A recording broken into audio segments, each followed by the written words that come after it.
Boys, another day in the gym, picking up some weights. This workout was pretty awesome. I do deads, and then the next week I do barbell rows, then I do deads, and then barbell rows.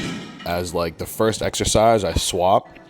I think as you get stronger, it's good to recognize the fact that you don't need to be in the gym and lifting as much weight as you were maybe when you were younger. So this workout is the same exact workout as the other back workout. So the first exercise is deads, the next week it'll be rows, and then the middle of the workout is always going to be the rear delts, the pull-ups, and then the ending of the workout. What I would do here is, T-bar rows. On a barbell row day, I'm probably going to throw some shrugs in. So we're just warming up, just touching the weight, getting ready to get to our top sets, not trying to expend too much energy, priming the nervous system, getting warmed up and ready to rip. Just ragdolling it. Just tossing it. Yeah.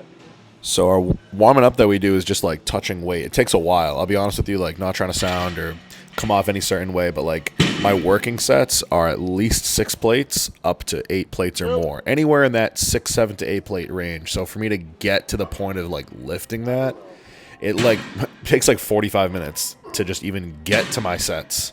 So I try to budget my time in the gym obviously for that. Evan is 180, mid 180s. I'm helping him with his nutrition and his training and stuff. I took him out of the gym, a complete day out of the gym, and I was like, dude, you don't need to be in the gym, 5 days a week. 4 days is awesome. Get rid of your shoulder day. Put your front delts and your side delts on your chest day.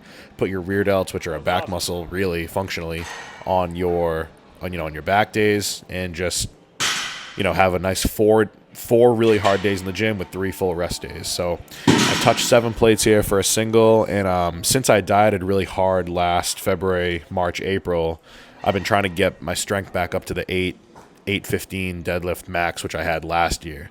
So I was just trying to see if I can pull 8 plates here. I think I got a single, and I think I tried to go for a double. It was cool. I mean, shit's heavy, obviously, but if I can get a rep here with this, and over time maybe get 2 reps and just work my way back up to getting like 3 reps with that, which translated for me to an 8.5 plate single. And I know some of these numbers for most people are going to be like, dude, 8 plates, that's insane. Whatever. It's not even, it's just weight on the bar. If your max is 1 plate, then like that's awesome. Let's work towards 1 plate with a 10. Work towards 1 plate and a 25. I mean, it really is so irrelevant what I'm doing or what the guy next to you is doing. It's all about what are you doing in the gym. And if you're going to bitch out and just make excuses for yourself in your head, because I know those little arguments and those little moments in your head where you're like, I know the hard thing that I need to do, and I'm either going to do it and make it happen, or I'm going to talk to my training partner and be like, yeah, my thing is feeling weird, and I'm just going to make an excuse and a story, and you have to like go along with it. And I just don't believe in doing that. I mean, if you're really injured, maybe, but get your deadlifts in. And if you don't like deadlifting, it's not an exercise problem. It's a you problem. Sorry if that makes anyone upset, but squatting, deadlifting, benching, overhead pressing, doing pull-ups, the lunging, they're not the if you have problems with the exercise, it's not the exercise. It's a you problem. So like I said, our second exercise, going into some weighted pull-ups. I really like these over lat pull-downs because lat pull-downs for me just seem a little bit cheesy after like a while. When you're in the gym for a bit and you're getting really, really strong. And these grips here are what I like to use. So on a lat pull down, if you want to use those grips where your palms are kind of facing each other, that's awesome. Go for it. As you get stronger, and you're pulling the entire stack on a lat pull down machine, it's like, come on, let's get into some pull-ups. Have your training partner or set up a little box so you can put the dumbbell or use the weight belt. Just get weight on your frame. If you can get 10 to 12 body weight pull-ups, no problem. I really recommend adding weight to that. And all you want to do is get your elbows up over your head and down by your rib cage. Now, this is my friend Ryan, so I'm helping him with his nutrition too. He dieted down for a bodybuilding show, got really light in the low 200s. Now he's up around 250, and his traps have gotten humongous from all the rowing and deadlifting we've been doing. His chest is getting bigger, his legs are getting bigger, so it's cool seeing him go from like 200 something up to the 250 mark. All of his strength is like it's just really cool to see somebody else put in the effort and get the results. It's just awesome to see that, regardless if I'm playing a role in their food or dieting or training. Like, I don't care if I see somebody working hard and they're putting on like 5 pounds of like tissue, or 5 pounds of maybe a mixture of tissue and maybe a little, water and a little bit of body fat every month, and a few months later they've gone up 30, 40, 50 pounds. Like, that's just awesome. It's very motivating for me to see anybody do that. So on these pull-ups, like when you train your back, I just really, really, really strongly think that you guys need to get lean, do a rear double bicep, or have somebody take a video of your back, or do some posing, and you got to figure out where you're weak. If your lats are just a lagging muscle group and you got these big traps up by your shoulders maybe, or your neck's thick and your traps are thick, but your lats are not there, you got to take that into account so that when you go into your workouts, you're not just generically training back. You're actually training the stuff that's going to be helping your physique balance out. When I go in the gym for these workouts, the middle 2 exercises, like I said, are always going to be a weighted pull-ups, and I always put rear delts in the middle of the workout. They're not an afterthought for me. And those of you guys that know what I'm talking about, your rear delts make your shoulders look massive if they're developed. And if they're not developed, you're going to have flat, no pop to your delts. So after the pull-ups, we're going to go into basically a superset where we're doing a seated cable, kind of like a row, but you're not rowing it with your back, you're rowing it with your rear delts, and then walking right over to the reverse pec deck machine here, where, as you see here, what Evan's doing is, I personally like to stand to have a nice grounded base with my feet, and I can stand my body up or down, even by like a centimeters. I can adjust how tall I am. Instead of relying on the seat height, I can put my torso exactly where I want to get the most power and connection with my rear delts.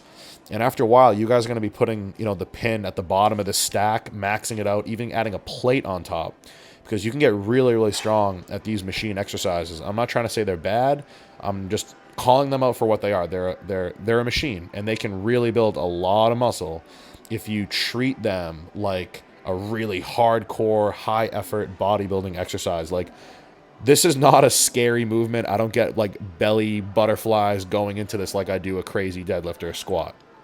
But if you attack these kind of smaller, how do I say it? Like, the stress that this puts on my body is like a 1 out of 10. But if you attack it like it's a 10, and you really focus on all these reps, because rear delts for me, I'm not sure if you guys agree, but rear delts for me are a high rep muscle. They're not like a set of 5 or a set of 10. I mean, they're like in the double digits. So 10, 15, 20 plus reps for me is the rep range for rear delts.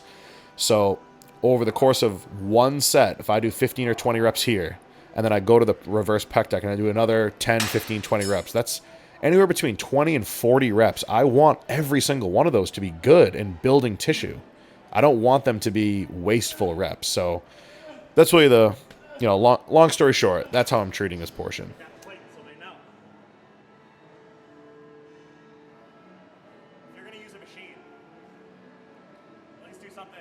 At least do something impressive. At least do something mildly impressive.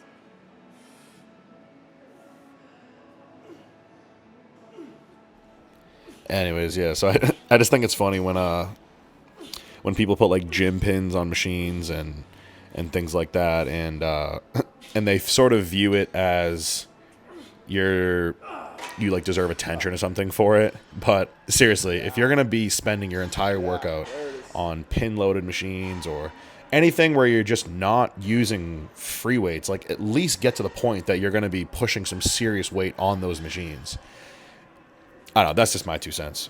The next portion of this rear delt section of the workout is I either do these seated or standing. This was a drop set, so it was just easier to put the dumbbells on the ground, basically, and just stand at whatever paramat, do the rear delt flies. But it's not like a fly, like, it's not really a strict fly, because, like, who's really going to be doing rear delt flies with any serious weight? You got to almost half row it, half fly. It's like a hybrid between rowing and doing a fly. And I think a little bit of body language is okay if you can control it. If you really need to start new at this stuff, then put your head on the bench or sit down or do something where you can lock your entire body in place and just make that mind-muscle connection between the weight, the dumbbells in your hand, and your rear delts, which should be firing and taking all the brunt of the load. I think it's really important to bring these rear delt exercises into the middle of the back workout so that after this, when I go to T-bar rows, I'm using my rear delts on the T-bar rows every single rep. The rear delts are part of that movement.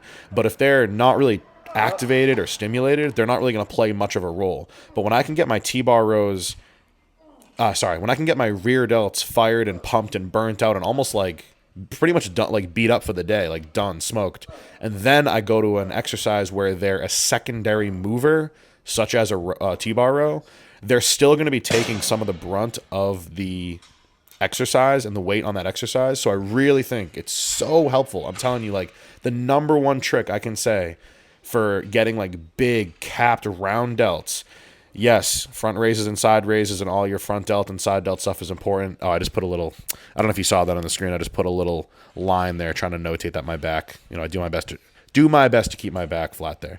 But putting the rear delts in the middle of the workout where you're going to be doing another rowing movement after, at least some pulling after the rear delts, is my biggest tip for getting big, round, awesome shoulders. It's not front, overhead pressing a ton of weight. It's literally just getting your rear delts super pumped and then getting your rear delts to now engage secondarily in another movement after doing them. Don't just tag them on at the end because they're just going to be an afterthought for you. So lastly, T-bar rows here. I want my back flat. I want to use a little bit of momentum. Cheating on these reps. You can call it cheating. You can call it whatever. I don't care if you think that's bad. I'm telling you, if you use a touch of body language, a little bit of movement, it's okay. It's okay. If it's controlled and you're not losing the target muscle, it is totally okay. So as you can see here, see my knees. I'm not trying to deadlift the weight up with my hips. I'm trying to keep my, almost like a little, like my legs are just kind of, spotting me up. Yep. So those are some tips I wanted to give you guys. I know this is sort of a quick video, but hope you guys enjoyed it, and I'll see you at the next one.